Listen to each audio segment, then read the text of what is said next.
எதிர்த்து பேசிட்டு தங்களுடைய பங்களிப்பு தமிழகத்தின் நெற்களஞ்சியம் என்று போற்றப்படக்கூடிய தஞ்சை டெல்டா பகுதியில முதல் முறையாக விவசாய மரணங்களை பார்த்து கொண்டிருக்கின்றோம், விவசாய தற்கொலைகளை பார்த்து கொண்டிருக்கின்றோம். அந்த துரதிருஷ்டவசமான ஒரு ஆண்டாக இது அமைந்திருக்கிறது. கடந்த 140 ஆண்டுகள் இல்லாத வறட்சி, அதை நாம் தொடர்ந்து பதிவு செய்து கொண்டிருக்கிறோம். அதனுடைய இன்னொரு பக்கமாக ஹைட்ரோ கார்பன் திட்டத்தின் மூலமாக எங்களுடைய வாழ்வாதாரம் பறிக்கப்படுகிறது என்று புதுக்கோட்டை மாவட்டத்தில் இருக்கிற நெடுவாசல் மக்கள் இங்கே ஒட்டுமொத்தமாக தங்களுடைய எதிர்ப்பை பதிவு செய்து கொண்டிருக்கிறார்கள். அவர்களுடைய இந்த போராட்டம் என்பது நாளுக்கு நாள் வலுத்துக் கொண்டிருக்கிறது. அவர்களுடைய போராட்டம் என்பது அந்த பகுதி மக்களுக்கான போராட்டமாக மட்டுமல்லாமல் ஒட்டுமொத்த தமிழகத்தையும் ஈர்க்கக்கூடிய போராட்டமாக, சென்னை உள்ளிட்ட பல பெருநகரங்களில் இருக்கிற இளைஞர்களும் கூட அவர்களுக்கு ஆதரவாக இன்றைக்கு குரல் கொடுக்கக்கூடிய சூழலை பார்க்கிறோம். அந்த பகுதியில் இருக்கிற விவசாயிகளோடு பேசிட்டு இருக்கிறோம். பொதுவான ஒரு கற்பிதம் அல்லது பொதுவான ஒரு பார்வை இருக்கிறது. புதுக்கோட்டை மாவட்டம் வறட்சியான மாவட்டம், அங்க பெரிய அளவுக்கு விவசாயம் இல்லாத மாவட்டம் என்றெல்லாம். ஆனால் அதையெல்லாம் உடைத்து கடந்த 30 ஆண்டுகள்ல எப்படியெல்லாம் இந்த பகுதி பசுமையாக்கப்பட்டிருக்கிறது, வளமையாக்கப்பட்டிருக்கிறது, அதற்காக எத்தனை மனித உயிர்கள் இங்கே இழக்கப்பட்டிருக்கின்றன என்பதையெல்லாம் நம்மோடு பதிவு செய்து கொண்டிருக்கிறார்கள். அந்த வகையில இந்த பகுதியை மட்டுமல்ல, தமிழ்நாட்டை பசுமையாக்குறதுல ஒரு முயற்சி எடுத்துக்கொண்டிருக்க திரு ராமநாதன் நம்மோடு இருக்கிறார். சொல்லுங்க, இப்போ உங்களை பத்தியும் சொல்லுங்க. இந்த என்னுடைய பெயர் பசுமை தோட்ட ராமநாதன். நான் 20 ஆண்டுகளாக இந்த பகுதியிலே பசுமையை உருவாக்கி கொண்டிருக்கின்றேன். எங்கள் கிராமம் மாத்திரமல்லாது சுமார் 300 கிராமங்களில் இலவசமாக ஆண்டுதோறும் 50,000 மரக்கன்றுகளை கொடுத்து 20 ஆண்டுகளாக இங்கே சொர்க்க பூமியாக பசுமையாக மாற்றிக் கொண்டிருக்கின்றோம். அப்படிப்பட்ட பூமியிலே வாழுகின்ற நாங்கள் இங்கே கடலில் இருந்து மலை 3000 அடி உயரத்தில் வளரக்கூடிய உலகத்திலேயே வாசனை திரவியம் தரக்கூடிய அகர் மரங்களை இங்கே வளர்த்து கொண்டிருக்கின்றோம். மிளகு, நெல்லு, கரும்பு, வாழை, சோளம், கனிகள், முக்கனிகள் என்று சொல்லக்கூடிய அனைத்தையும் இங்கே உருவாக்கி கொண்டிருக்கின்றோம். இப்படிப்பட்ட இந்த விவசாய சொர்க்க பூமியை அழிப்பதற்காக கடந்த 15ஆம் தேதி இரவு 9:30 மணி அளவிலே பல்வேறு ஊடகங்களில் பல்வேறு தொலைக்காட்சிகளிலே நாங்கள் இந்த ஹைட்ரோ கார்பன் திட்டம் இந்த நெடுவாசலிலே இங்கே செயல்படுத்த போகிறோம் என்று அறிவித்தார்கள். அந்த செய்தியை கேட்டவுடன் எங்கள் நெஞ்சமெல்லாம் வெடித்து சிதறி பதறி போனோம். அப்படிப்பட்ட செய்தியை கேட்ட அந்த நாட்களில் இருந்து இந்த 8 தினங்களாக உண்ண உணவின்றி, உடுக்க உடையின்றி, குடிப்பதற்கு தண்ணீர் இன்றி கூட இந்த மக்கள் மன வேதனையில் வெதும்பி எங்களுடைய போராட்டத்தை முழுமையாக ஆரம்பித்திருக்கின்றோம். இந்த போராட்டம் மீண்டும் ஒரு சுதந்திரம் அடைவோம் என்று சொல்லி இங்கு இருக்கின்ற விவசாயிகள் தங்களுடைய இன்னுயிரை கொடுத்தாவது இந்த மண்ணிலே இருக்கின்ற மக்களுடைய குரலை கேட்பதற்கு அரசாங்கங்கள் இருக்கின்றன. உங்களுடைய போராட்டம் அறவழி போராட்டமாக இருக்கும் என்று இளைஞர்கள் எல்லாம் நம்பிக்கையோட சொல்றாங்க. அவர்களுடைய குரல் எதிரொலிக்கும். உங்களுடைய குரலை பதிவு செய்யதான் நம்ம இருக்கோம். நிச்சயமா இந்த குரலை அரசாங்கங்கள் கவனிக்கும் அப்படின்னு நம்பலாம். நீங்க இந்த பகுதியில ஏற்கனவே ஓய்வு பெற்ற தலைமை ஆசிரியர். இந்த நெடுவாசல் பக்கத்தில் இருக்கக்கூடிய அனவியல் கிராமத்தை சேர்ந்தவன். நான் ஓய்வு பெற்ற தலைமை ஆசிரியர். இந்த ஹைட்ரோ கார்பன் எடுக்கக்கூடிய பகுதியான நெடுவாசல் கிராமத்தை ஒட்டியிருக்கக்கூடிய நெடுவாசல் மேற்கு என்ற பஞ்சாயத்துக்கும் அனவியல் பஞ்சாயத்துக்கும் முன்னாள் ஒன்றிய குழு உறுப்பினராக இருந்திருக்கிறேன். இந்த பகுதியிலே 1980 நான் இங்கே ஆசிரியராக பணிபுரிந்து இந்த கிராமத்தில் நான் தங்கியிருக்கிறேன். இந்த கிராமம் நான் 1980 வரும்பொழுது இந்த பக்கத்தில் இருக்கிற காவிரி டெல்டா பகுதியிலிருந்து முப்போகம் விவசாயம் செஞ்ச கிராமம் இது. அந்த மாதிரி ஒரு விவசாயத்தில் செஞ்சது. படிப்படியாக காவிரி தண்ணீர் போனதுக்கப்புறம் இந்த மக்கள் எல்லாம் இந்த கிணத்து நீரும் போனதுக்கப்புறம் ஆழ்குழாய் கிணறு மூலமாக என்னுடைய 36 வருட கால அனுபவத்தில் இந்த கிராம மக்களுடைய உழைப்பின் காரணமாக முக்கணியும் விளைகின்ற இடமாகவும் எல்லா விவசாயங்களும் செய்யக்கூடிய ஒரு பகுதியாகவும் இது திகழ்ந்து வருகிறதை நான் கண்கூடாக பார்த்து வருகின்ற ஒருவன். நான் இந்த மக்களுக்காக என்னவெல்லாம் செய்ய வேண்டும், ஒத்துழைப்பு நல்க வேண்டும் என்ற கிராமத்தின் மூலமாக கூட்டு நடவடிக்கை குழு ஏற்படுத்தி இந்த நெடுவாசல் கிராம மக்களுடைய போராட்டத்தை ஏற்படுத்தி இருக்கிறோம். நாங்கள் ஒத்துழைப்பு தருகிறோம் என்று உறுதிமொழியும் கொடுத்திருக்கிறோம். இந்த கிராமத்தில் தானே புயல் ஏற்பட்டு கடலூர்ல பிளாமரங்கள் எல்லாம் சாய்ந்து போன போது இந்த பகுதியினுடைய பிளாமரங்கள் அவ்வளவு தமிழ்நாட்டினுடைய பலாப்பழ அந்த எண்ணிக்கையை பூரா கொடுத்தது இந்த பகுதி. அதை போல இந்த கிராமத்துல 30 வருடங்களுக்கு முன்னால கிணத்துல தான் தண்ணி இருக்குன்னு சொல்லி இந்த பெண் கொடுக்கவே இந்த பகுதியில சங்கடப்பட்ட காலமும் உண்டு. ஆனால் இந்த கிராமம் இப்ப அந்த நிலத்தடி நீர் மூலமாக செய்கிற விவசாயத்தின் காரணமாக செழிப்பாகி பல்வேறு வசதிகளை பெற்று இன்று ஒரு முன்னணி கிராமமாகவும் பசுமை சோலையாகவும் இருக்கிறது என்பது கண்கூடான உண்மை. இதை மாற்றுவதற்கு எந்த அரசாங்க நடவடிக்கை தனியாரிடம் இருப்பதற்கு நாங்கள் யாரும் ஒத்துழைப்பு நல்க மாட்டோம், போராடுவோம், வெற்றி கிடைக்கும் வரை போராடுவோம். தொடர்ந்து பேசுவோம். பல பெண்கள் இந்த போராட்டத்தில் ஈடுபட்டிருக்கிறாங்க. எந்த ஒரு போராட்டமா இருந்தாலும் அடிநாதமாக பெண்களுடைய அந்த குரல் இருக்கும்போது அது இன்னும் வலுவடைகிறதுன்னு சொல்லலாம். அது நம்ம ஜல்லிக்கட்டு போராட்டத்திலே பார்த்தோம், பல பெண்கள் வீதிக்கு வந்ததையும் பார்த்தோம். அந்த வகையில பெண்களுடைய குரலும் நம்ம பதிவு செய்துட்டு இருக்கோம். நீங்க சொல்லுமா. புதுக்கோட்டை மாவட்டத்தில் நெடுவாசல் கிராமம் செழுமையான கிராமம். அந்த கிராமத்தில் அனைத்து தானிய வகைகள், பழங்கள், காய்கறிகள் எல்லாம் அதிகமாக விளையும். அப்போ இந்த மாவட்டத்தில் நீரும் அப்படிதான். இப்போ ஒவ்வொரு மாவட்டத்துலையும் பார்த்தா தண்ணீருக்கு கஷ்டமாக இருக்கும். ஆனால் புதுக்கோட்டை மாவட்டத்தில் நெடுவாசல் கிராமம் நீர் அதிகமாக இருக்கு. நீர் அதிகமாக இருக்கும். நீர் அதிகமாக குடிக்கிறதுக்கு தண்ணி, விவசாயம் பண்ண தண்ணி எல்லாம் கிடைக்குது. அது போர் மூலம் கிடைக்கிறது. அதை வச்சு இந்த பிரச்சனையை பத்தி இந்த போராட்டம் இதை பத்தி எல்லாம் என்ன தெரியுமா? ஹைட்ரோ கார்பன் அப்படிங்கிற திட்டத்தை ஏன் எதிர்க்கணும், உங்களுக்கு இதெல்லாம் எப்படி தெரியும்? அது மக்களுக்கு நோய் கொடுக்கிறது, புற்றுநோய் வருது. அதனால இதெல்லாம் யார் சொல்றாங்க உங்களுக்கு? மக்கள் எங்களுக்கு தெரியுது. இதனால இந்த போரை போட்டாங்கன்னா இந்த மீத்தேன் எடுத்தாங்கன்னா மக்களுக்கு பரவி காட்டில் மீத்தேன் திட்டத்தை இப்ப இல்லன்னு சொல்லிட்டாங்க. புதுசா ஹைட்ரோ கார்பன் திட்டம் கொண்டு வருவாங்க. இதுல புற்றுநோய் எல்லாம் வரும்ன்ற மாதிரி செய்தி உங்களுக்கு யார் சொல்றாங்க, இல்ல எப்படி இதெல்லாம் தெரியுது? மக்களுக்கு செய்திகள் மூலம் தெரிஞ்சுக்கிறோம். அது மக்களுக்கு புற்றுநோய் வரும், குழந்தையின்மை இல்லாம இருக்கும், மக்கள் சீக்கிரம் இறந்துருவாங்க, பிறப்புத்தன்மை இருக்காது, போலியோ போலியோ கை கருத்துக்கள் எல்லாம் உங்க மத்தியில இருக்குது, மக்கள் மத்தியில இதெல்லாம் திட்டங்கள் இப்படி எல்லாம் நடக்கும் அப்படின்னு தெரிய வருகிறது. மேலும் எங்க மாவட்டத்துல அந்த காலத்துல கோமாரம்னு சொல்லுவாங்க. அந்த ஊர்ல இருந்து நைட்ல தான் மாடு திருட வருவாங்கன்னு சொல்லுவாங்க. அதே மாதிரி மத்திய அரசு எங்க நெடுவாசல் கிராமத்துக்கு தெரியாம திருட்டுத்தனமா மண்ணை எடுக்க வர்றாங்க. அது முக்கியமானதாகும். அது நாங்க எல்லா மக்களும் தாய்மார்களும் எல்லாரும் ஒன்று சேர்ந்து போராட்டம் நடத்தி இந்த மத்திய அரசை கண்டிச்சு நாங்க போராட்டம் நடக்கிற மக்களுடைய குரல் கேட்டுட்டு அதுக்கப்புறம் அந்த முடிவு எடுப்போன்றாங்க. ஆனா ஒட்டுமொத்தமா உங்களுடைய எதிர்ப்பு பதிவு பண்றோம். நாங்க அந்த திட்டம் மறைகிற வரைக்கும், திட்டம் செயல்படாம தடுக்கிற வரைக்கும் நாங்க உயிரை கூட கொடுக்க தயாரா இருப்போம். அப்படி தடுக்காட்டி தீக்குளிப்போம். சரி, இல்ல அந்த மாதிரியான வேலையே இருக்காது. உங்களுடைய குரல் முழுமையாக ஏற்றுக்கொள்ளப்படுகிறது. அந்த பதிவு பண்ணதான் இன்னைக்கு ஊடகங்கள் இருக்கிறாங்க. அதனால நீங்க அறவழி போராட்டம் என்பது தொடர்ந்து நடத்துவோம். அதை நம்ம பார்க்கலாம். பல்வேறு இளைஞர்களும் கூட இங்க வந்திருக்கிறாங்க. இந்த போராட்டத்திற்கு ஆதரவு தெரிவித்து பலரும் இன்னைக்கு இந்த பகுதியில் இணைந்திருக்கிறாங்க. ஏற்கனவே சென்னையில இது போன்ற பொது பிரச்சனைகளுக்காக வந்தவர்கள் நம்ம ஏற்கனவே பேசினோம். சோழிங்கநல்லூர்ல இதுக்காக போராட்டம் நடத்தின அந்த ஐடி ஊழியர்களின் சார்பாக இந்த பகுதியில பார்க்கறதுக்கு வந்திருந்தாங்க. அதே போல இன்னொரு குரூப் இங்க வந்திருக்காங்க. சொல்லுங்க உங்களை பத்தி. எங்க இருந்து வரீங்க? இது பாண்டியில இருந்து வந்திருக்கோம். இவங்களுக்கு சப்போர்ட் பண்றதுக்காக வந்திருக்கோம் சார். இந்த போராட்டம் பத்தி எப்ப தெரியும்? என்ன விதமான சப்போர்ட், நீங்க என்ன ஒர்க் பண்ணிட்டு இருக்கீங்க சொல்லுங்க. நாங்கெல்லாம் பாண்டிச்சேரியில ஸ்டூடெண்ட்ஸ், யூத்ஸ் எல்லாரும் சேர்ந்து வந்திருக்கோம் சார். எங்களுக்கு இதை மாதிரி மீத்தேன் இதை நேம் சேஞ்ச் பண்ணி ஹைட்ரோ கார்பன் பேர்ல இங்க நெடுவாசல்ல எடுக்கிறாங்க அப்படின்னும் போது இவங்க எல்லாரும் சேர்ந்து ப்ரொடெஸ்ட் பண்றாங்க அப்படின்னும் போது எங்க சைட்ல இருந்து நாங்க இவங்களுக்கு ஏதாச்சும் சப்போர்ட் பண்ணோம் அப்படின்னு சொல்லி நாங்க எங்க ஸ்டூடெண்ட்ஸ், யூத் எல்லார்கிட்டயும் நாங்க பேசணும். நாங்க ஒரு ஆர்கனைசேஷன் மாதிரி இப்போ ஃபார்ம் பண்ணி அந்த ஆர்கனைசேஷன்ல நாங்க பேசணும். ஆர்கனைசேஷன்ல பேசும் போது ஸ்டூடெண்ட்ஸ் எல்லாருமே வாலண்டியர்ஸா எல்லாரும் வரோம் அப்படின்னாங்க. ஸோ நாங்கள் உடனே பிளான் பண்ணி ஒரு 20 பேருக்கான பேர் இப்போ வந்துட்டோம். இன்னும் ஸ்டூடெண்ட்ஸ் எல்லாரும் வந்துகிட்டு இருக்காங்க. இந்த போராட்டத்தில் இணைந்து அவர்களுக்காக குரல் கொடுக்கிறது கண்டிப்பா அவங்களுக்கு. ஆமா, அவங்களுக்கு சப்போர்ட்டிவா தான் நாங்க நின்றுருக்கோம்.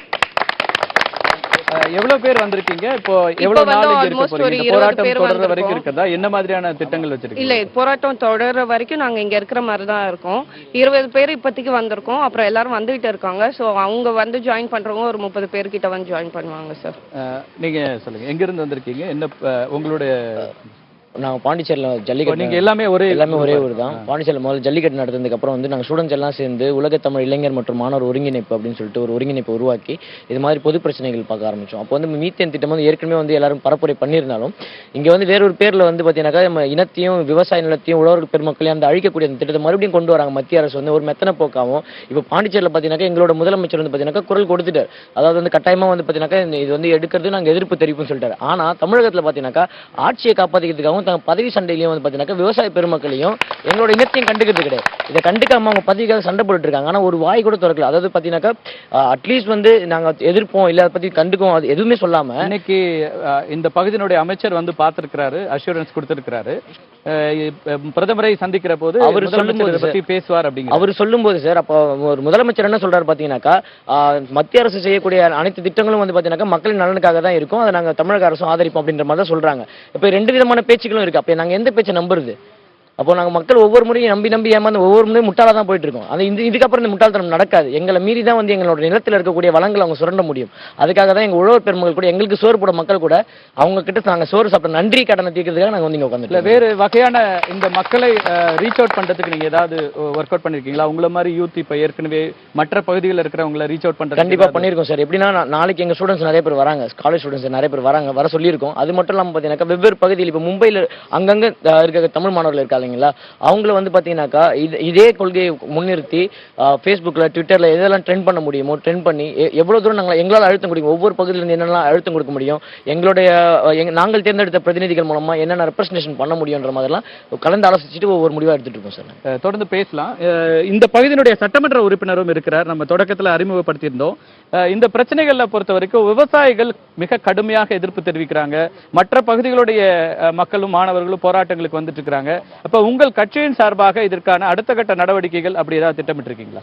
இப்போ வந்து ஆரம்ப நிலையிலே வந்து திராவிட முன்னேற்ற கழகத்தினுடைய எங்களுடைய கழகத்தினுடைய செயல் தலைவர், சட்டமன்றத்தினுடைய எதிர்க்கட்சி தலைவர் மாண்புமிகு தளபதி அவர்கள் எதிர்ப்பினை திமுக எதிர்க்கும் என்று சொல்லியிருக்கின்றார்கள். அதற்கு அடுத்தபடியாக பிப்ரவரி 24ஆம் தேதி டெல்லியில் பெட்ரோலியத்துறை அமைச்சர் அவர்களுக்கு கடிதம் மூலமாக தமிழக விவசாயிகளை பாதிக்கக்கூடிய இந்த ஹைட்ரோ கார்பன் மீத்தேன் திட்ட இந்த இயற்கை எரிவாயு திட்டத்தை ரத்து செய்ய வேண்டும் என்று கடிதம் மூலமாக தகவல் தெரிவித்திருக்கிறார்கள். அதற்கு அடுத்து எங்களுக்கு இன்னைக்கு வந்து கட்சியில் இருக்கின்ற அனைத்து மட்டத்தில் இருக்கின்ற நிர்வாகிகளையும் தொடர்ந்து பேசிக்கொண்டு அந்த நாளை தொடர்ந்து போராட்டங்களை முன்னிலைத்து சொல்ல நிறைய எதிர்க்கட்சிகள் வர்றாங்க. இதுல வந்து ஆரம்பத்தில் மாவட்ட ஆட்சித்தலைவர் சந்தித்து ஒரு அழுத்தம் கொடுத்தோம். அதற்கடுத்து இன்றைய காலை பார்த்தீங்கன்னா நாங்க திராவிட முன்னேற்ற கழகத்தின் சார்பாக சட்டமன்ற உறுப்பினர் அப்படிங்கிற அடிப்படையில் இன்னைக்கு திருவரங்குளம் பகுதியில் வந்து நான் மிகப்பெரிய மக்களை திரட்டு மறியல் பண்ணேன். மாவட்ட ஆட்சித்தலைவர் இந்த மாவட்டத்தில் இருக்கிற அமைச்சர் நேரடியாக இந்த பகுதியில் வந்து சந்தித்து அந்த விவசாயிகளுடைய நிலைமையை பார்க்க வேண்டும் என்று சொன்னதுக்கே சார் ஆட்சியர் வந்திருந்தாரு, இந்த பகுதி மக்களோட பேசியிருக்காரு. மாவட்ட ஆட்சியர் அமைச்சரும் போராட்டம் பண்ணதுக்கு அப்புறம் தான் இன்னைக்கு வந்திருக்காங்க. மறியல் பண்ணி கைதாகி தான் ராமசாமியுடைய குரல் கேட்டோம். அவருக்கு அவ்வளவு அழுத்தம் கொடுக்கப்பட்டிருக்கிறது. இது ஒரு சட்டமன்ற உறுப்பினரா உங்களுடைய நாலேஜுக்கு வந்திருந்தது. அதுக்கு முன்னாடி பல விவசாயிகள் சொல்றாங்க எங்களை அழுத்தம் கொடுத்துதான் இந்த விவசாய நிலங்களை கேட்டாங்க அப்படின்ட்டு. அது 2 ஆண்டுகளாக நடந்து கொண்டிருக்கிறது. நீங்க இப்போ சட்டமன்ற உறுப்பினராக இருந்தாலும் கூட இந்த பகுதியில் தொடர்ந்து பணியாற்ற அப்ப உங்களுக்கு இதெல்லாம் உங்களுடைய நாலேஜுக்கு இது முன்னாடி இதெல்லாம் முன்னாடியே சொல்லியிருக்காங்க. அதாவது மண்ணெண்ணெய் எடுக்க போறாங்க, இந்த மாதிரி வர்றாங்க, பிரச்சனைகள்லாம் சின்ன பிரச்சனைகள்லாம் சொல்லியிருக்காங்க. இது எப்போ மக்கள்கிட்ட வந்து உண்மையான நிலைமை தெரியுதுன்னா பிப்ரவரி 15க்கு அப்புறம் தான். மத்திய அரசாங்கம் நிதியமைச்சர் அருண் ஜேட்லி அறிவிச்சதுக்கு அப்புறம் இந்த மக்கள்கிட்ட மிகப்பெரிய அச்சம் ஏற்பட்டு இவங்க எல்லாருமே வந்து யாரும் சாப்பிடல. எல்லாருக்கும் பொதுவா இருக்கிற கேள்வி என்னன்னா, மக்களுடைய பிரச்சனைகளுக்காக அவங்க வந்து போராட்ட களத்திற்கு வந்த பிறகு கட்சிகள் எல்லாரும் வரவேற்கிறோம், கட்சிகள் வரட்டும். ஆனால் இதையெல்லாம் முன்னெடுத்து செய்ய வேண்டிய கட்சிகள் பின்னாடி வருதா, மக்கள் போராட்டத்திற்கு பிறகு இணைகிறதா அப்படிங்கிற கேள்வி. நாங்க ஆரம்ப நிலையில இந்த போராட்டத்தில் இணைஞ்சிருக்கோம். திமுக வந்து 15ஆம் தேதி அறிவிச்சிருக்காங்க, 16ஆம் தேதியில இருந்து இங்க இருக்கோம். இந்த மக்களோட இருக்க இந்த மக்களுடைய பிரச்சனைகளை எடுத்து சென்று எல்லா தளங்களும் ஓஎன்ஜிசியோட ப்ராஜெக்ட்ஸ் எல்லாமே தொடர்ந்து பல ஆண்டுகளா நடந்துட்டு இருக்கு. ஆமா, தொடர்ந்து இது திமுகவுக்கு மட்டும் இல்ல. நேற்றுக்கு நம்ம நிகழ்ச்சியில பேசின ராஜகுமார் என்ற ஒரு போராட்டக்காரர் சொன்னாரு, 4 முக்கியமான கட்சிகள் மீதும் அவர் தன்னுடைய வருத்தத்தையும் கோபத்தையும் வெளிப்படுத்தினாரு. ஆட்சியில் இருக்கிற கட்சிகள், அது மத்தியில மாநிலத்துல இருக்கிற எல்லா கட்சிகளுமே எங்களுடைய பிரச்சனையை வந்து ஆரம்ப கட்டத்துல சரியா அணுகல அல்லது எங்களுக்காக நிக்கல, இதற்கு ஒரு கடுமையான அழுத்தம் கொடுத்திருந்தா இன்னைக்கு நாங்க வெளிப்படையா போராட்டத்திற்கு வர வேண்டிய தேவை இல்லைன்றாரு. இப்போ ஆரம்ப நிலையில் இந்த போர்லாம் ONGC போட்ட போர்லாம் வந்து அதாவது மண்ணெண்ணெய் எடுக்கிறேன் அப்படின்னு சொல்லி தான் இந்த திட்டத்தை இங்கே கொண்டு வந்திருக்காங்க. அது மட்டும் இல்லாமல் இப்போ வந்து இந்த திட்டத்தை இங்கே மத்திய அரசாங்கம் அறிமுகப்படுத்தியிருக்கிறது என்னன்னு சொன்னால் மீத்தேன் திட்டத்தினுடைய மறுபெயர் தான் ஹைட்ரோ கார்பன் இயற்கை எரிவாயு திட்டம்னு சொல்லியிருக்காங்க. அதுதான் இந்த மக்களை அச்சுறுத்துறது. இன்னொன்னா பூமிக்கு அடியிலிருந்து எடுக்கப்படுகின்ற எந்த ஒரு இயற்கை வாயுவா இருந்தாலும் H2S என்கின்ற வாயு, அதாவது நச்சு வாயு, அது வெளிப்படும் போது அந்த மக்களுக்கு உயிர் போகக்கூடிய நிலையில அது பரவும். உயிர் மட்டுமல்ல, இங்க இருக்கின்ற ஆடு மாடுகள் அத்தனையும் அழிக்கக்கூடிய நிலை இருக்கிறது அச்சம். அந்த அடிப்படையில் தான் இங்க எல்லாருமே இருக்கிறோம். அதாவது பொதுவாக கட்சிகளை குறை சொல்லி பயன் இல்ல. மத்திய அரசாங்கம் ஏன்னா அவங்களோட உணர்வுகளையும் நீங்க பார்க்க வேண்டியது. குறை சொல்லி பயன் இல்லைன்னு சொல்ல முடியாது. இதெல்லாம் அறிந்து கொள்ளக்கூடிய இடத்துல அதிகாரத்தில் இருக்கிறவங்களுக்கு வாய்ப்புகள் அதிகம், சராசரி மக்களை விட, விவசாயிகளை விட. அப்ப அவங்களுடைய ஆதங்கங்களா அதெல்லாம் வெளிப்படுத்துறாங்க. இது ஒரு தனிப்பட்ட உங்களுக்கான மட்டும் இல்ல, எல்லா கட்சிகளும், அதிகாரத்தில் இருக்கிற கட்சிகள் எல்லாரையும் அவங்க கேள்வி எழுப்புறாங்க. நம்ம தொடர்ந்து பேசலாம். சொல்லிடுறேன். அதாவது இப்ப வந்து பாத்தீங்கன்னா 10வது நாளா அந்த போராட்டம் இங்க நடந்துருக்கு. இந்த மக்கள் மத்தியில தொடர்ந்து ஒரு பதட்டமான சூழ்நிலை, என்ன நடக்குமோ அப்படிங்கிற அச்சம் இந்த விவசாயிகள் மத்தியில இருக்கு. இன்னும் சொல்லணும்னு கேட்டா இங்க இருக்கின்ற, அதாவது எல்லாரும் சொன்னாங்க புதுக்கோட்டை மாவட்டத்தில் இப்படி ஒரு வளமான பகுதியா அப்படின்னு கேட்டாங்க. இதற்காக உழைத்திருக்கின்ற உழைப்பு என்பது அபரீதமான உழைப்பு. உழைத்து அதை பலன் அடையக்கூடிய நிலையில வந்து மத்திய அரசாங்கம் இப்படி ஒரு திட்டத்தை இங்க அறிவிச்சிருக்கு. இந்தியாவில் 31 இடங்கள்ல அறிவிச்சாங்க. பாண்டிச்சேரியினுடைய முதலமைச்சர் மாண்புமிகு நாராயணசாமி அவர்கள் எங்கள் மாநிலத்தில் இந்த மண்ணில் இந்த திட்டத்தை அனுமதிக்க மாட்டோம் என்று சொல்லியிருக்கிறார். தமிழகத்துடைய சட்டமன்றத்துடைய எதிர்க்கட்சி தலைவர் இந்த மண்ணில், தமிழக மண்ணில் அனுமதிக்க மாட்டோம் என்று சொல்லியிருக்கிறார். அதே போல தமிழக அரசும் மத்திய அரசாங்கம் என்ன செய்கிறது என்னுடைய கேள்வி. தமிழக முதலமைச்சர் பிரதமரை பார்க்கும்போது இதை பத்தி பேசுவாங்கன்னு அமைச்சர் விஜயபாஸ்கர் இன்னைக்கு உறுதி கொடுத்திருக்கிறார். இந்த பகுதி மக்களை பார்த்திருக்கிறாங்க. இது எல்லோருக்குமே கேள்வி. நிச்சயமா பொறுப்பு அவர்களுக்கு அதிகம். அதிகாரத்தில் இருக்கும்போது அந்த 2 கட்சிகளுக்குமான பொறுப்பு அதிகம். இந்த கேள்வி எல்லோருக்குமே பொருந்துகிறது. அரசியல் கட்சிகள் அத்தனை பேருக்குமே பொருந்துகிறது. அதுதான் இப்ப வந்து இந்த தமிழக அரசு பிரதம மந்திரியை பார்த்ததுக்கு அப்புறம் வலியுறுத்துவதை விட தன்னுடைய பதிவை தமிழக முதலமைச்சர் இப்பவே அறிவிச்சா தமிழக முதலமைச்சரும் தமிழக அரசாங்கமும் விவசாயிகளுக்கு துணையாக இருக்கிறது அப்படிங்கிற ஒரு செய்தி இந்த மக்களுக்கு கிடைக்கின்ற போது அது ஒரு ஆறுதலாக இருக்குங்கிறத எங்களுடைய கருத்து. நம்ம பேசலாம். ஒரு பக்கம் கட்சிகள் எல்லாம் இன்னைக்கு வந்து இதற்காக ஆதரவு குரல் கொடுத்தாலும் கூட ஆரம்ப கட்டத்திலிருந்து யாருடைய ஆதரவு இருக்கிறது இல்லைனாலும் விவசாயிகள் தாங்களாக இந்த பிரச்சனைகளை முன்னெடுத்திருக்கிறாங்க. அவர்களுடைய பிரச்சனைகளுக்காக இளைஞர்கள் பெருமளவிற்கு கூடியிருக்கிறாங்க. ஒவ்வொரு நாளும் இந்த போராட்டம் வலுப்பெற்றுக் கொண்டிருக்கிறது.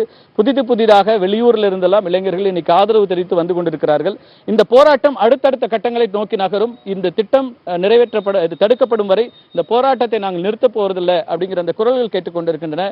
அவர்களுடைய 2 முக்கியமான கோரிக்கைகள்: மக்களுடைய கருத்தை கேட்க வேண்டும், இந்த திட்டம் பற்றிய தெளிவான விளக்கம் கொடுக்க வேண்டும். நம்ம ஏற்கனவே இங்க இந்த பகுதியைச் சேர்ந்த ஒரு பெண்மணி பேசும்போது பல்வேறு அச்சங்களை வெளிப்படுத்துறாங்க. புற்றுநோயில தொடங்கி பல நோய்களை குறித்தெல்லாம் சொல்றாங்க. ஆனால் இதையெல்லாம் எவ்வளவு தூரம் உண்மையாக இருக்க போகிறது, எவ்வளவு தூரம் பாதிப்புகளை ஏற்படுத்த போகிறது என்கின்ற அந்த விளக்கத்தையும் கூட கொடுக்க வேண்டிய அவசியம் இருக்கிறது. ஒரு பெரிய திட்டத்தை, இந்த பகுதியினுடைய வாழ்வாதாரத்தை கேள்விக்குள்ளாக்கக்கூடிய ஒரு திட்டம் என்று வரும்போது அந்த திட்டம் குறித்த விளக்கங்களை சொல்லாமலே இது ஒவ்வொரு முறையும் நடந்து கொண்டிருக்கிறது. எந்தெந்த இடங்கள் எல்லாம் வளர்ச்சி திட்டங்கள் என்று வருகிறதோ, எந்த அரசாங்கம் இருந்தாலும் இதுவே நிலைப்பாடாக இருந்து கொண்டிருக்கிறது என்பதுதான் அவர்களுடைய கோபமாகவும் இருந்து கொண்டிருக்கிறது. ஒரு சிறிய இடைவேளைக்கு பிறகு சிறப்பு நேர்பட பேசி தொடரும்.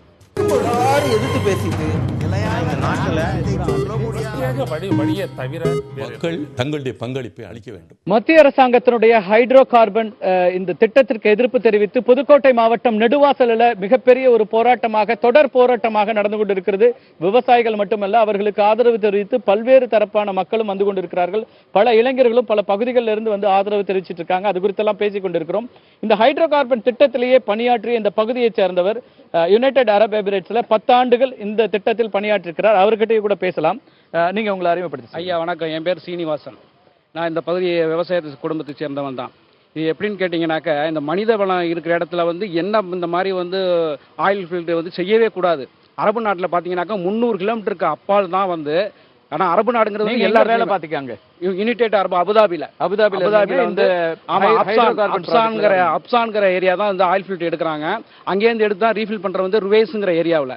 இந்த ஏரியாவில் எப்படின்னு கேட்டிங்கனாக்கா, மனித வந்து 300 கிலோமீட்டர், அதாவது மனித வாழ்ற இடத்துலேருந்து 300 கிலோமீட்டருக்கு அங்கிட்டு தான் போய் எடுக்கிறாங்க. ஆனால் எல்லா இடத்துலையுமே ஆயில் கிடைக்கும் அங்கே. ஆனால் இந்த மாதிரி மனித வாழ்ற இடத்துல வந்து எடுக்கக்கூடாது அப்படிங்கிறது அவங்களுக்கே தெரியும். அவங்க போய் 300 கிலோமீட்டருக்கு அங்கிட்டு போய் எடுக்க போகிறாங்க. எடுக்கிறவங்க இடத்துல முதல்ல வேலை செய்கிறவங்கள்ட்ட முதல்ல வந்து எப்படின்னா இது கொடுக்குறாங்க, கேட்குறாங்க, பேட்டி எடுக்கிறாங்க. எப்படின்னா நீங்கள் இந்த இடத்துல போய் வேலை செஞ்சீங்கன்னா உங்களுக்கு கேன்சர் வரும், அடுத்ததாக வந்து உங்களுடைய ஆண்மை குறையும். ஏன்னா ஆண்கள் தானே போகிறாங்க, உங்களுக்கு ஆண்மை குறையும், மூட்டு வலிகள் இந்த மாதிரிலாம் வரும். உங்களுக்கு இஷ்டப்பட்டால் தான் இந்த வேலைக்கு நீங்கள் போகணும். இது முதல்ல ரிசைன் பண்ணுங்க, அதாவது கையெழுத்து போட்டு கொடுங்க அப்படின்னு கேட்டு தான் வேலைக்கு கொண்டுட்டு போகிறாங்க. வேலை செய்கிற இடத்துல வந்துட்டு உங்களுக்கு தெரியும் எக்யூப்மெண்ட் ஒன்று இருக்குது. அதாவது நம்ம சுவாசிக்கிற காற்று வந்து இங்கே நார்மலாக வந்து 20.6ன்னு இருக்கும். நார்மலான நம்ம சுவாசிக்கிற காற்று வந்து அதை இல்லாமல் அந்த ஹெச்டிஎஸ்ங்கிறது வந்து 10 பாயிண்ட் வரும்போதே அங்கே வந்து அலாரம் அடிக்கும். ஹெச்டிஎஸ் மீத்தேன் இதெல்லாம் வந்து 10 பாயிண்ட் வரும்போதே அலாரம் அடிக்கும். அதுக்கு முன்னாடியே உங்களுக்கு வந்து சிலிண்டர்லாம் கொடுத்துருப்பாங்க, 45 நிமிஷம் சுவாசிக்கக்கூடிய சிலிண்டர். ஒரு 10 பேர் சிலிண்டர், ஆமாம் ஆக்சிஜன் சிலிண்டர் வந்து கொடுத்துருப்பாங்க. அது பிரீத்திங் அப்பாரட்ஸ்னு சொல்லுவாங்க. இந்த சிலிண்டர் வந்து 10 பேர் வேலை பார்க்குறாங்கன்னா 15 சிலிண்டர் இருக்கும். ஏன்னா சிலது ஒர்க் ஆகாமல் இருக்கலாம், அதனால இந்த ஒரு எக்ஸ்ட்ரா வந்து வச்சிருப்பாங்க. இந்த 10 நிமிஷம் 10 பாயிண்ட் வரும்போதே இந்த ஹெச்டிஎஸ் வந்து 10 பாயிண்ட் வரும்போதே இவங்க வந்து எஸ்கேப் ஆகிறதுக்கான இந்த சிலிண்டரை மாற்றிட்டு அவங்க உடனே அந்த இடத்த விட்டு காலி பண்ணி போகணும். அதுக்காக தான் இந்த சிலிண்டர் 100% வரும்போது மனுஷன் வந்து அந்த இது மாதிரி வந்து நியூக்ளியர் பாம்பு மாதிரி சுவாசனா செத்து போயிடுவான், அதே இடத்துல செத்து போயிடுவான். இதுதான் உண்மை. இதில் வந்து எப்படின்னு கேட்டா இது எல்லா திட்டங்கள்லயும் இந்த மாதிரியான பிரச்சனைகள் உண்டு. முன்னெச்சரிக்கையாக சில விஷயங்கள் இருக்கும். ஆனா எல்லா விஷயங்களையும் இருக்கிற ஆபத்து இது நடந்தே விடும் அப்படின்னு நம்ம சொல்ல முடியாது. அந்த திட்டத்துல நீங்க 10 ஆண்டுகள் வேலை பார்த்திருக்கோம், நல்லா இருந்திருக்கு. இல்ல எதுக்கு சொல்றேன்னு கேட்டீங்கன்னாக்கா அவங்க அந்த மாதிரிலாம் பிரச்சனைகள் வந்து மக்களுக்கு வந்து பிரச்சனைகள் வருங்கிறது தான் 300 கிலோமீட்டருக்கு அப்பால் தான் இந்த ஆயில் எடுக்கிறான். இவங்க ஏன் இங்கேயே வந்து எடுக்கிறாங்க? இதனுடைய விழிப்புணர்வை சொல்லவே இல்லையே மக்கள்கிட்ட. சொல்லாம நம்ம இவங்க எல்லாரும் மக்கள் என்ன நினைக்கிறாங்கன்னா விவசாயம் தான் பாதிக்கும் நினைக்கிறாங்க. விவசாயம் மட்டும் கிடையாது, இனி வர்ற பின்னாடி வர தந்ததிகள் வந்து சரியான வந்து ஒரு பிறப்பு இருக்காது. மிகப்பெரிய வந்து ஒரு நோய் இதெல்லாம் சயின்டிபிக்கா எவ்வளவு தூரம் சொல்லி உங்களுக்கு கிடைத்த அனுபவங்கள் நம்ம சொல்றோம். ஏன்னா எங்களுக்கு அந்த எடுத்துட்டு தானே அவங்க வேலைக்கு அனுப்புறாங்க. வேலை பார்க்கறவங்களுக்கு வந்து 30 நாள் மட்டும்தான் வேலை, 30 நாள் ரெஸ்ட்டுக்கு போகணும், ஊருக்கே திரும்பி போகணும், அதுக்கப்புறம் தான் திருப்பி வேலை எடுக்கணும். ஏன்னா அதனோட அவ்வளோ பவர்கள் இருக்கு அப்படிங்கிறதுக்காக தான் மனிதனை வந்து இந்த மாதிரி பாதிக்குது அப்படிங்கிறது தான் அவங்களே இந்த மாதிரி உங்களுக்கு கையெழுத்து வாங்கிட்டு உள்ள அனுப்புறாங்க.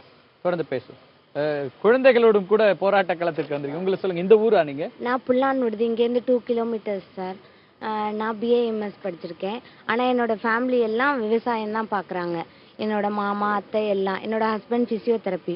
நாங்கள் வந்து இங்கே தான் இருந்து எல்லாம் பார்க்குறோம். இதுதான் எங்களோட ஒரு வாழ்வாதாரமே.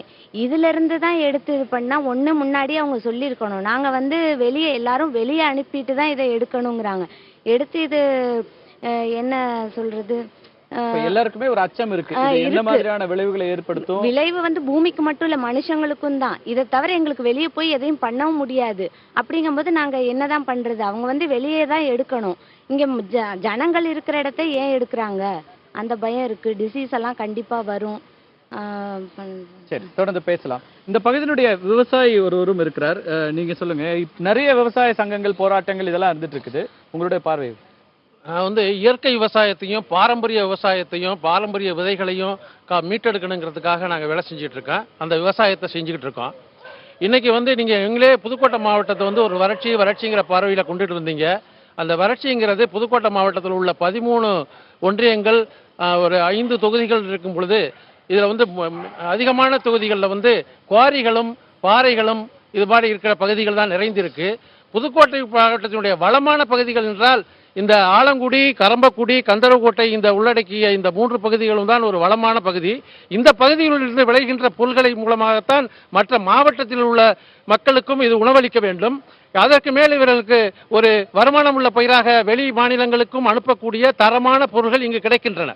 அப்படி இருக்கும் பொழுது ஒரு இயற்கை சார்ந்த பகுதியாக இருக்கின்ற இந்த பகுதியில் இந்த ஒரு திட்டத்தை கொண்டு வந்து அமல்படுத்தியது என்பது ஒரு மாபெரும் குற்றம். இன்றைக்கு வந்து மத்திய அரசாக இருந்தாலும் சரி, மாநில அரசாக இருந்தாலும் சரி, 10 ஆண்டு காலமாக இந்த பகுதியிலே இந்த திட்டத்தை ஆய்வு செய்திருக்கின்றார்கள் என்றால் நிச்சயமாக இப்பொழுதுதான் இந்த பாமர மக்களுக்கு எங்களுக்கு இதை பற்றி தெரியவில்லை. மீத்தேன் திட்டம் வெளியிலே அதனுடைய தாக்கம் தெரிந்ததுதான் நாங்கள் போராடுகிறோம் என்று சொல்கிறார்கள். ஆனால் இந்த அனைத்து ஆண்டுகின்ற எந்த கட்சியாக மாநில அரசாங்கம் மத்திய அரசாங்கம் இருந்தாலும் சரி, அவர்களுக்கு இது போல ஒரு விவசாய நிலத்தில் இந்த ஒரு ஆய்வை செய்வதற்கு அவர்களுக்கு எப்படி மனம் வந்தது? இன்றைக்கு இளைஞர்கள் எதற்காக கொந்தளித்து எழுகிறார்கள்? அவர்களுடைய உணவுக்காகவும் அவர்களுடைய வாழ்க்கைக்காகவும் தான் நாங்கள் நம்மாழ்வார் அவர்கள் பாரம்பரிய விவசாயம் வேண்டும். இந்திய விவசாயிகளுக்கு எந்த ஒரு நாட்டுக்காரர்களும் விவசாயம் கற்றுக் கொடுக்க வேண்டியதில்லை. அங்கு சென்றால் அவர்களிடம் இருந்து நாம் கற்றுக்கொண்டு வர வேண்டிய விஷயங்கள் நிறைய இருக்கின்றது என்று சொல்லியிருக்கிறார்கள். அப்படிப்பட்ட இடத்திற்கு ஒரு மோசமான சூழ்நிலையை கொண்டு வருவதை தடுத்து நிறுத்தியாக வேண்டும். நெடுவாசல் மீட்பு குழு அப்படின்னு ஒரு அமைப்பும் உருவாக்கப்பட்டிருக்கிறது. பல கட்டங்கள்ல இங்க இருக்கிற பகுதி மக்கள் இளைஞர்கள் சேர்ந்து ஒரு விழிப்புணர்வு ஏற்படுத்துறாங்க. இந்த திட்டம் என்ன, நாங்க வந்து கூகுள்ல சர்ச் பண்றோம், புதிய தலைமுறை செய்தி பார்த்தா உடனடியாக இது வந்து என்ன, இந்த திட்டத்தினுடைய விளைவுகள் என்னவா இருக்கும்லாம் கேட்டாங்க. அதை தாண்டி இந்த மீட்பு குழு சார்பாக சொல்லுங்க உங்களுடைய. நான் சுரேஷ் ஆறுமுகம், நெடுவாசல். இங்க நான் வந்து சென்னையில் ஒர்க் பண்றேன் 18 வருஷமா. எங்க அப்பா வந்து அவரோட படிக்காமே அது சின்ன வயசுலேருந்து விவசாயம் பண்ணிட்டு இருக்காரு. ஸோ அவர் ரொம்ப மன வருத்தப்பட்டு பேசினார் இந்த நியூஸ் பார்த்துட்டு. ஸோ இவ்வளோ நாள் நாங்கள் கஷ்டப்பட்டு பார்த்தோம். அவங்க 15 வருஷம் வந்து போர் போட்டு எல்லாத்தையும் எடுத்துட்டு போறேன்றாங்க. இன்னும் யாரெல்லாம் ரீச் அவுட் பண்ணிருக்கீங்க நீங்க வந்து இப்போ உங்களுக்கு ஆதரவு கேட்டோ அல்லது யாரெல்லாம் அணுகி இருக்கிறீங்க? நிறைய கட்டங்கள்ல பல கட்டங்கள்ல போராட்டங்கள் நடக்குது. இன்னைக்கு சென்னையில கூட சில அமைப்புகள் மே 17 போன்ற அமைப்புகள் எங்க ஊருக்காரங்களும் அங்கே கலந்துக்கிட்டாங்க. இன்னைக்கு சென்னையில் மேக்ஸிமம் எங்க ஊருக்காரங்க அங்கே கலந்துக்கிட்டாங்க. எல்லாம் சென்னையில் ஒர்க் பண்றவங்க. அவங்களும் இன்னைக்கு நைட் கிளம்பி நாளைக்கு இங்கே வராங்க. நாங்கள் மேக்ஸிமம் எப்படின்னா என்னோட மீடியா எங்களோட அவேர்னஸ் எப்படி கிரியேட் பண்ணோம்னா ஃபேஸ்புக், ட்விட்டர், இன்ஸ்டாகிராம் இந்த மாதிரி எங்கள் ஊர்லேருந்தும் எங்கள் சுற்றுவட்டார கிராமத்துலேருந்தும் எல்லா நாட்டுகள்லையும் எல்லா நாடுகள்லையும் வேலை பார்த்துட்டு இருக்காங்க. ஸோ எல்லார் மூலமாகவும் ஃபஸ்ட்டு இதை கிரியேட் பண்ணோம். ஏன்னா எல்லா நாட்டிலையும் வேலை பார்க்கும்போது அவங்களுக்கு தெரியும் இந்த ஹைட்ரோ கார்பன் ப்ராஜெக்ட் என்னென்னு. ஸ்டில் டீட்டெயிலாக நாங்கள் எடுத்து இங்கே ஊரில் சுற்றுவட்டார இருக்க எல்லா கிராமத்துக்கும் இந்த வீடியோ ப்ளஸ் ஆடியோ அண்டு அவங்களோட இடத்துல போய் நாங்களே பேசுறது, இந்த மாதிரி டிஸ்கஷன் பண்ணி நிறைய. உங்களை யாராவது தொடர்பு கொண்டிருக்காங்களா? வேற யாராவது இந்த மாதிரி இந்த விஷயங்களுக்கு என்னதான் நடந்துட்டு இருக்கு அப்படிங்கிற விளக்கங்களை கேட்டோ அல்லது ஆதரவு தெரிவிக்கிறோம் அப்படின்லாம் வர்றாங்க? நிறைய ஆதரவு தெரிவிக்கிறேன். ஃபார் எக்ஸாம்பிள் நாளைக்கு 2 காலேஜ்லேருந்து இங்கே வராங்க. ஃபுல்லாக அவங்க ஹாஸ்டல்லேருந்து ஃபுல்லாக இங்கே வராங்க. இங்கே வந்து ஆதரவு கொடுக்குறோன்னு சொல்லியிருக்காங்க. சென்னையிலேருந்து நிறைய சங்கங்கள், அசோசியேஷன் அவங்களும் எங்களுக்கு சப்போர்ட் பண்ணிட்டு இருக்காங்க. அரசாங்கத்தை ரீச் அவுட் பண்றதுக்கோ அல்லது ஓஎன்ஜிசி அபிஷியல்ஸை ரீச் அவுட் பண்றதுக்கோ நீங்க ஏதாவது முயற்சிகள் எடுத்திருக்கீங்களா? இதுல வந்து எங்களுடைய எதிர்ப்பை பதிவு செய்யறதுக்கு இப்போ மாவட்ட ஆட்சியர்கிட்ட மனு கொடுத்திருக்காங்க.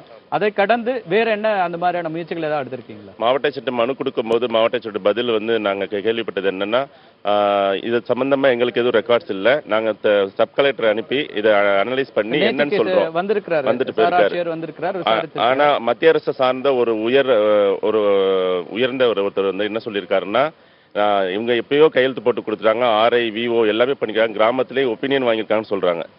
ஸோ ரெண்டுமே மாறுபட்ட கருத்தா இருக்கு. அதனால எந்த டாக்குமெண்டேஷன் எங்கள்கிட்ட இல்லை. ஃபர்ஸ்ட் நாங்கள் ஸ்டெப் என்ன பண்ணோம்னா இதை வந்து டீட்டெயிலாக எங்கள் எல்லா சுற்றுவட்டார கிராமத்துக்கு தெரிவிக்கிறது.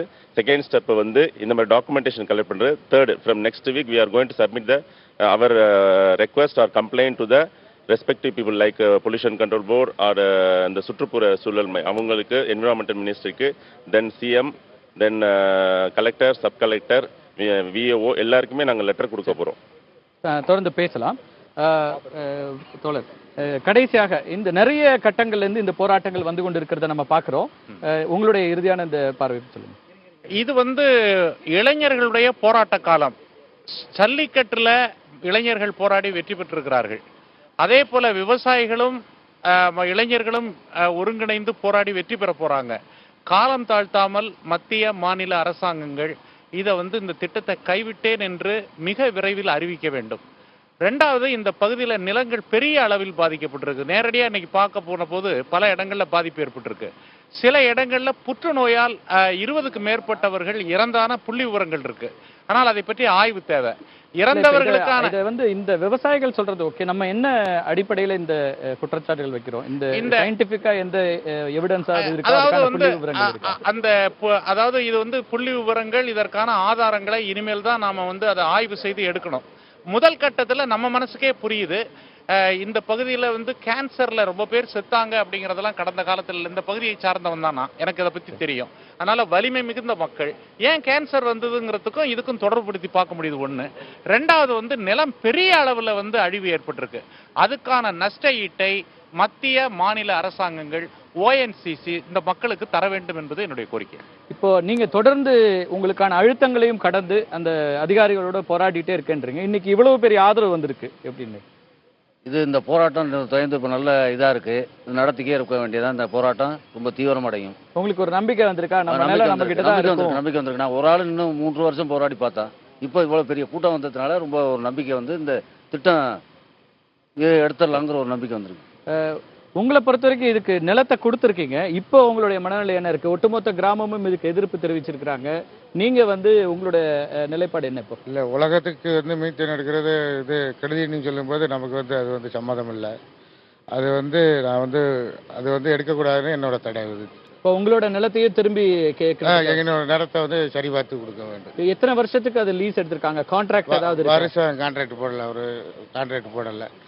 கான்ட்ராக்ட் போடாம இது ஒரு பேப்பர்ல ஒவ்வொரு வருஷமும் அது வந்து ரெனுவல் பண்ற மாதிரி இருக்கு. இல்ல ரெனுவல் பண்ணல. முதல்ல வாங்கிட்டு போனதோட அதோட நமக்கு வந்து எவ்வளவு வருஷம்னு ஒண்ணு உங்களுக்கு தெரியல. எத்தனை வருஷத்துக்கு உங்களோட அது போடல. அது மொத்த கணக்குல வந்து அது வந்து மொத்தமாவே அது வந்து நியூஸ்ல வந்து கொடுக்க வருஷம் போடவே இல்லை. அந்த வாங்கின டேட் மட்டும் தான் போட்டு. உங்களுடைய இறுதி கருத்து சொல்லுங்க. இறுதி கருத்துன்னா, கடந்த ஒரு மாத காலத்துக்கு முன்பாக தமிழகத்தில் இருக்கின்ற இளைஞர்களும் மாணவர்களும் ஒன்று திரண்டு வாடிவாசல் மீட்கின்ற வரை வீடு வாசல் செல்ல வேண்டும் என்று சொல்லி தொடர்ந்து ஒரு 15 நாட்கள் போராடி வெற்றி கண்டிருக்கின்றார்கள். அந்த அடிப்படையில் இந்த நெடுவாசல் கிராமத்தில் இங்கிருக்கின்ற விவசாயிகள் இளைஞருடைய மனநிலை என்னவென்றால், நெடுவாசலை மீட்கும் வரை நாங்கள் வீடு வாசல் செல்ல மாட்டோம் என்று சபதமேற்றிருக்கிறார்கள். அவர்களுக்கு ஆதரவாக திராவிட முன்னேற்ற கழகத்துடைய செயல் தலைவர், சட்டமன்றத்துடைய எதிர்க்கட்சி தலைவர் மாண்புமிகு தளபதி அவர்களுடைய வழிகாட்டல் பேரில் நாளை இதே மண்ணில் ஒரு 11 மணி அளவில் மாபெரும் ஆர்ப்பாட்டம் அதாவது புதுக்கோட்டை, தஞ்சை மாவட்டத்தை சேர்ந்த விவசாயிகளோடு சேர்ந்து இணைத்து திராவிட முன்னேற்ற கழகம் போராட்டத்தை முன்னெடுத்து செல்கின்றது. உங்களுடைய கருத்து? விவசாயிகளை பொறுத்த வரைக்கும் விளைநில பகுதிகளில் இது போன்ற திட்டங்களை நாங்கள் ஒரு காலத்திலும் அனுமதிக்க மாட்டோம். இது போன்ற திட்டங்கள் ஆய்வு கூட செய்யக்கூடாது என்பது எங்களுடைய ஒரு ஒட்டுமொத்த கருத்தாக இருந்தாலும், எங்களுடைய கருத்துக்கு வலியூட்டுவது இந்த இளைஞர்கள். எங்களுடைய வாழ்க்கை தம்பொருள் என்ப தன் மக்கள் என்று வள்ளுவர் சொல்லியிருப்பதைப் போல, எங்களுடைய சந்ததியினை காப்பதைப் போல எங்களுடைய மண், எங்களுடைய உயிரினங்கள், இங்கு வாழ்கின்ற அத்தனையும் காப்பதற்கு இது போன்ற திட்டங்களை நாங்கள் விவசாயிகள் நிச்சயமாக அனுமதிக்க மாட்டோம். ஒட்டுமொத்தமாக இறுதியாக கருத்தை பதிவு செய்ய வேண்டிய இடத்துல பாரதிய ஜனதா கட்சியினுடைய நண்பர் திரு செல்வம் இருக்கிறார், மாநில செயற்குழு உறுப்பினர். எல்லோருமே கோரிக்கை வைக்கிறதுங்கிறது மத்திய அரசாங்கம் இதை வந்து சாய்க்கணும், எங்களுடைய குரலை கேட்கணும், மக்கள் கருத்துக்களை கேட்காம வந்துருச்சு அப்படிங்கிற பார்வையெல்லாம் முன்வைக்கிறாங்க. உங்களுடைய கருத்துக்களை நீங்க முழுமையாக பதிவு பண்ணலாம். நெடுவாசலுடைய கிராம மக்களுக்கும் இளைஞர்களுக்கும் முதல்ல வணக்கத்தை நான் சொல்ல கடமைப்பட்டிருக்கேன். மத்திய அரசாங்கம் பிப்ரவரி 15ஆம் தேதி அறிவித்திருக்கிறதாக செய்தி. ஆனால் இன்றைக்கு பார்த்தோமானால் இந்த ஆலங்குடி தொகுதியில் கிட்டத்தட்ட தொடர்ந்து சட்டமன்ற உறுப்பினராக இருந்தவர்கள் மூத்த அரசியல்வாதி ராஜசேகர் அவர்கள், கம்யூனிஸ்ட் கட்சியை சேர்ந்தவர். அதற்கு அடுத்தாப்பில் பார்த்தீங்கன்னாக்கா அண்ணா திராவிட முன்னேற்ற கழகம், இப்போ தொடர்ந்து திராவிட முன்னேற்ற கழகம் இருக்கிறது. அதற்கு முன்னாகவும் இருந்தது. ஆனால் இந்த திட்டம் 2006ஆம் ஆண்டு கொண்டு வரப்பட்டது. அப்பொழுது சுற்றுச்சூழல் அமைச்சராக இருந்தவர் ராஜா அவர்கள். அதை தொடர்ந்து 2009இல் 4000 அடிக்கு ஆழ்குழாய் கிணறு போடப்பட்டது. அப்படி போடப்படும் போது ஆய்வுக்காக இந்த பகுதியில் இருக்கக்கூடிய எம்எல்ஏ இருந்திருக்கிறார்கள், அது மட்டுமல்ல எம்பியும் இருந்திருக்கிறார்கள். இப்போது இருக்கக்கூடிய மத்திய அரசில் இப்ப இருக்கக்கூடிய பாராளுமன்ற உறுப்பினரும் இருக்கிறார். அதற்கு முன்னால் பார்த்தீங்கன்னா ப. சிதம்பரம் இந்த மத்திய அரசாங்கத்தில் முதல்வராக இருந்திருக்கிறார். அதன் தொகுதியாக தான் இந்த ஆலங்குடி தொகுதியும் இருக்கிறது. கிட்டத்தட்ட 2006லிருந்து 2014 வரை 10 வருடங்களுக்கு கூடவே ஆகிறது. இதுவரை இருக்கக்கூடிய மத்திய அரசாங்கம் இதை பற்றி இங்கு இருக்கக்கூடிய மக்களை மிகவும் ஏமாற்றம் அடைய செய்திருக்கிறார்கள், ஏமாளிகளாக ஆக்கியிருக்கிறார்கள். அதில் யாருக்கும் கருத்து வேறுபாடு இருக்க முடியாது என்று நினைக்கின்றேன். ஏன் என்று சொல்கின்றேன் என்று சொன்னால், தொடர்ந்து இங்கு இருக்கக்கூடிய விவசாயிகளுக்கு, அதாவது வாழ்வாதார உரிமையாக இருக்கக்கூடிய இங்கே வாழக்கூடிய மக்கள் விவசாயத்தை நம்பியே வாழ்ந்து கொண்டிருக்கிறார்கள். பல நாடுகளில் இருக்கலாம், ஆனால் இங்கு விவசாயத்திற்காகவே உடனடியாக தன் தாய் தந்தையர்களிடம் என்ன அந்த பகுதிகளுக்கு விவசாயம் செய்ய வேண்டும் என்பதற்காக கடந்த ஆட்சிகள் இருந்தது, கடந்த ஆட்சியாளர்கள் இருந்தாங்க, அதிகாரத்தில் இருந்தாங்க. இதெல்லாம் போக இன்னைக்கு செயல்பாட்டுக்கு வந்திருக்கிறது. இப்ப இந்த மக்கள் வந்து தங்களுடைய உணர்வுகளை பதிவு செய்யறாங்க. விவசாயிகளுடைய உணர்வுகளை நீங்களும் புரிஞ்சுக்கிறீங்க, இங்க இருக்கிற நீங்களே சொல்றீங்க. நானுமே ஒரு விவசாயி தான், அதுல எந்தவித மாற்று கருத்தும் கிடையாது. அப்ப இதை பதிவு செய்வதற்கு உங்கள் கட்சியினுடைய தமிழக தலைவர் என்ன முயற்சி? தற்போது நான் இங்கு வரும்போது கூட இந்த 10 நாட்களாக இங்கு நடக்கக்கூடிய போராட்டங்களை பார்க்கும் பொழுது உடனடியாக எங்களுடைய மாண்புமிகு மத்திய அமைச்சரையும் தொடர்பு கொண்டோம். மரியாதைக்குரிய எங்களுடைய மாநில தலைவர் தமிழிசை சவுந்தரராஜன் அவர்களையும் தொடர்பு கொண்டு இங்கு இருக்கக்கூடிய பாரதிய ஜனதா கட்சி தொண்டர்கள் அத்தனை பேருமே இது சம்பந்தமாக பேசியிருக்கிறோம். தொடர்பு கொண்டு தொடர்ந்து போராட்ட களத்திற்கு நாங்களும் தயாராக இருப்பதற்கு சம்மதம் தெரிவித்து நாங்கள் பேசியோம். அவர்கள் சொல்ல விவசாயிகளுடைய பக்கம் உணர்வுகள். ஆனால் மத்திய அரசாங்கத்தில் இன்றைக்கு இருக்கக்கூடிய பாரத பிரதமர் அவர்களுடைய விருப்பம் கூட என்னவென்றால், மக்கள் விரும்பாத எந்த திட்டத்தையும் கண்டிப்பாக கொண்டு வர மாட்டோம். அதற்கு நாம் அந்த பகுதி மக்களுக்கு கண்டிப்பாக நாம் தெரிவிக்கலாம். கருத்தை கேட்டிருக்கணும்ல. ஒரு திட்டத்தை அங்கீகரிக்கிறோம். அதாவது 10 ஆண்டுகளாக அரசாங்கம் எதையுமே செய்யவில்லை, ஏமாற்றப்பட்டிருக்கிறார்கள். ஆனால் வெளிப்படையாக 15ஆம் தேதி அளவில் இருந்தது, செயல்பாட்டுக்கு இன்னும் இப்போ அரசாங்க ஆணை வந்திருக்கிறதா? கிடையாது. மத்திய அமைச்சர் சொல்லி பண்ணிருக்காங்க. இல்ல அமைச்சரவையில் எடுக்கப்பட்ட முடிவு பிரதம அமைச்சருடைய தலைமையில் நடந்த ஆய்வறிக்கையை தான் வெளிப்படையாக கொண்டிருக்கிறார்கள். ஆனால் இன்றைக்கு மக்கள் விரும்பாத இந்த திட்டத்திற்கு கண்டிப்பாக பாரதிய ஜனதா கட்சி துணையாக இருக்கும். அதுல எந்தவித மாற்றம் கிடையாது. அந்த ஒரு உறுதியை தான் இங்க எல்லாருமே எதிர்பார்க்கிறாங்க. நீங்களும் விவசாயிகளுடைய குரலை நாங்கள் பிரதிபலிக்கிறோம், அவர்களுடைய உணர்வுகளை புரிந்து கொள்கிறோம். நாங்களும் அந்த ஒரு விவசாயியா நீங்களும் அதுல இருக்கன்றீங்க. மிக முக்கியமான ஒரு ரொம்ப சுருக்கமா சொல்லுங்க. அதாவது மத்திய அரசாங்கம் இன்று இருக்கின்ற பாரதிய ஜனதா கட்சியினுடைய அரசாங்கம் தமிழக விவசாயிகளை வஞ்சிக்கின்ற ஒரு சூழ்நிலை ஏற்பட்டிருக்கிறது. கடந்த காலங்களில் மீத்தேன் திட்டம் கைவிடப்பட்டிருக்கிறது, கெயில் திட்டம் கைவிடப்பட்டிருக்கிறது.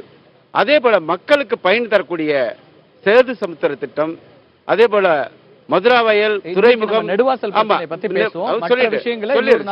இது போன்ற நல்ல பயன் தரக்கூடிய திட்டங்களை மத்திய பாரதிய ஜனதா கட்சி அரசாங்கம் முடக்கி இருக்கின்றது. அதை தாண்டி இப்ப செய்தி என்னன்னா, இந்த திட்டம் பரிசீலனை ஆய்வு நிலையில தான் இருந்துச்சு. இந்த பிப்ரவரி 15ஆம் தேதி மத்திய நிதி அமைச்சர் அருண் ஜேட்லி அவர்கள் முதலாவது அரசாணை பிறப்பிக்கின்றார். பிறப்பித்ததோடு மட்டுமல்ல, அந்த தனியார் நிறுவனம் ஜெம் என்கின்ற தனியார் நிறுவனத்திற்கு அனுமதி வழங்கப்படுகிறது. அந்த தனியார் நிறுவனத்துடைய முதலாளி யாருன்னு கேட்டா பாரதிய ஜனதா கட்சியுடைய முன்னாள் அமைச்சர். எப்படி வழங்கப்பட்டதுன்னு கேட்க அது உங்களுக்கு தெரியாதுல்ல. ஓபன் டெண்டர்ல அதை கொண்டு வருவோன்றாங்க. நிறுவனமாக அது ரெஜிஸ்டர் செய்யப்பட்டிருக்கிறது. எனவே அப்படி பார்த்தோம்னா எல்லா கட்சிகளுடைய எல்லா தலைவர்களும் இன்னைக்கு பல நிறுவனங்களை வச்சிருக்காங்க.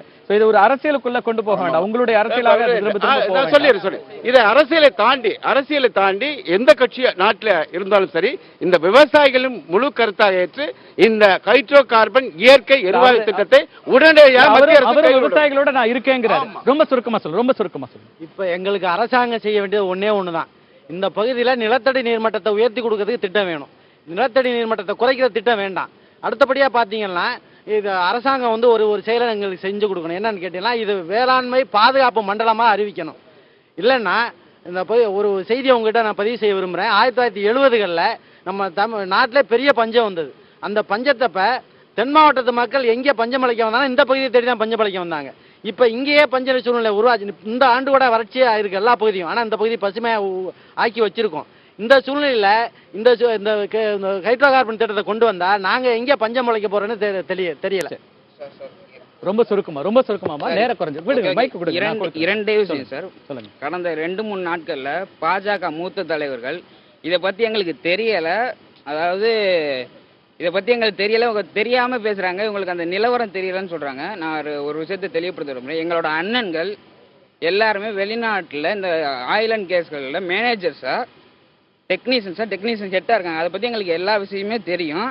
அதனால நாங்கள் தெரியாமல் பண்ணுறோன்னு நினைக்க வேண்டாம். இரண்டாவது விஷயம், சமூக விரோதிகளால் தூண்டப்படுறோம்னு சொல்கிறாங்க. அப்படி கிடையாது. நாங்கள் எதனால் தூண்டப்படுறோம்னாக்க, இந்த இயற்கையோட காற்று எங்களுக்கு கிடைக்காதோ, நெல்மணிகளோட அந்த இதை பார்க்க முடியாதுங்கிற ஒரு இதில் தான் நாங்கள் தூண்டப்படுறோம். ஸோ நீங்கள் எங்களுக்கு தெரியலை, வேறு சமூக விரோதிகள் தூண்டப்படுறோம் நீங்கள் நினைக்க வேண்டாம். இந்த போராட்டம் இறுதி வரையும் நாங்கள் சொல்லுவோம். முக்கியமாக இது தடை செய்கிற வரையும் எங்களோட போராட்டம் தொடரும். மிக உணர்வு ரீதியான ரொம்ப அதாவது மத்திய அரசாங்கம் இதுக்கு கண்டிப்பாக இதற்கு முன்னால் ஆண்ட அரசை விட இன்றைக்கு விவசாயத்துக்கு முக்கியத்துவம் கொடுத்து அதிக நிதியை ஒதுக்கி இருக்கிறது மத்திய அரசாங்கம். இல்ல இவங்க விவசாயிகள் இந்த பகுதிக்கு அதுக்குள்ள போனா நிறைய கேள்விகள் வரும். இப்ப வறட்சி நிவாரண நிதி இன்னும் கொடுக்கல, இப்படியான பல்வேறு கேள்விகளுக்குள்ள நம்ம தொடர்ந்து இப்ப பாத்தீங்கன்னாக்க விவசாயிகள் பக்கம் இன்றைக்கும் பாரதிய ஜனதா அதை நீங்க உறுதிப்படுத்திருக்கீங்க. ஆனா இந்த மீத்தேன் வாயு இதை முறியடிச்சது பாரதிய ஜனதா கட்சி தான். இன்றைக்கு இருக்கக்கூடிய மத்திய அமைச்சர் பொன்ராதா அவர்களும் தமிழிசை போராடினா இதை அதே போல ஹைட்ரோ கார்பன் அதுக்கு விவசாயிகளுடைய விருப்பத்திற்கு மாறாக இருக்கிறது, அவருடைய வாழ்வாதாரத்தை கேள்விக்குள்ளாக்குகிறதுங்க போது அதற்கும் அதே போன்றது ஒரு முயற்சியை எதிர்பார்க்கிறோம். மக்கள் விரும்பாத எந்த திட்டமும் கண்டிப்பாக கொண்டு வர மாட்டோம். நேரம் ரொம்ப குறைவா இருக்கு, நம்ம தொடர்ந்து பேசல. ரெண்டு முக்கியமான விஷயங்கள் இந்த இளைஞர்களால் முன்வைக்கப்பட்டது. நம்ம தொடக்கத்திலேயே பார்த்தது போல இந்த திட்டம் குறித்த ஒரு வெளிப்படை தன்மை இல்லை, அதே போல விவசாயிகளுடைய கருத்து கேட்கப்படல. மிக முக்கியமாக எங்களுடைய போராட்டத்தை களங்கப்படுத்தாதீங்கிற கடைசியான ஒரு பதிவை செய்தார். நாங்க எங்களுடைய பிரச்சனைகளுக்காக, எங்களுடைய உணர்வுகளுக்காக, எங்களுடைய வாழ்வியலுக்காக போராடுகிறோம். ஆனா அதை யாரோ தூண்டி விடுறாங்கன்னு இல்லை, எங்களுடைய மண்ணு தான் எங்களை தூண்டுது, எங்களுடைய விவசாயத்தின் மீதான எங்களுடைய அந்த அன்பும் அந்த ஆர்வமும் தான் எங்களை தூண்டுது அப்படிங்கிற அந்த பார்வையும் பார்க்க வேண்டியிருக்கிறது. மிக முக்கியமாக மத்திய மாநில அரசுகளுக்கு பொறுப்பு அதிகமாக இருக்கிறது. குறிப்பாக மத்திய அரசு இந்த விவசாயிகளுடைய உணர்வுகளை புரிந்து கொண்டு அவர்களுடைய எதிர்ப்பையும் பதிவு செய்கிறாங்க. பாரதிய ஜனதா கட்சியிலிருந்து வந்திருந்த அந்த நண்பரும் கூட மக்களுடைய உணர்வுகளை நாங்கள் மத்திய அரசாங்கத்தின் பார்வைக்கு கொண்டு சென்றிருக்கிறோம், அதே போல எங்களுடைய தமிழக தலைவர்களும் அதை கொண்டு சென்றிருக்கிறோம் என்கிறார்கள். திங்கட்கிழமை முதலமைச்சர் பிரதமரை சந்திக்கும் போது இது குறித்து பேசுவார் என்று மாநில அமைச்சர் விஜயபாஸ்கர் இன்றைக்கு இந்த மக்களிடையே சொல்லியிருக்கிறார். இதையெல்லாம் நடைபெற வேண்டிய தேவை இருக்கிறது. இந்த மக்களுடைய உணர்வுகளை நாம் பதிவு செய்திருக்கிறோம். எங்கெல்லாம் இந்த பிரச்சனைகள் மக்களுடைய உணர்வுகளாக, குறிப்பாக விவசாயிகளுடைய வாழ்வாதார பிரச்சனைகள் வரும்போது அந்த களத்திலிருந்து பதிவு செய்வதை தொடர்ந்து செய்து கொண்டிருக்கிறோம். அந்த வகையில் இந்த விவசாயிகளுடைய உணர்வுகளை நம்ம பார்த்திருப்போம். ஒவ்வொருத்தரும் அவங்க மனசுல இருந்து பேசினாங்க, ரொம்ப வெள்ளந்தியா பேசினாங்க. ஆனால் எவ்வளவு தூரம் அவர்களுடைய அந்த பிரச்சனை என்பது ஆழமானதாக இருக்கிறது, அவர்களுடைய வாழ்க்கையை அசைத்து போடக்கூடியதாக, புரட்டி போடக்கூடியதாக இருக்கிறது என்பதை தங்களுடைய கருத்துக்கள் மூலமாக பதிவு செய்தார்கள். மீண்டும் ஒரு சிறப்பு நேர்பட பேசி நிகழ்ச்சியில் சந்திக்கலாம் நண்பர்களே. நன்றி, வணக்கம். எதிர்த்து பேசிட்டு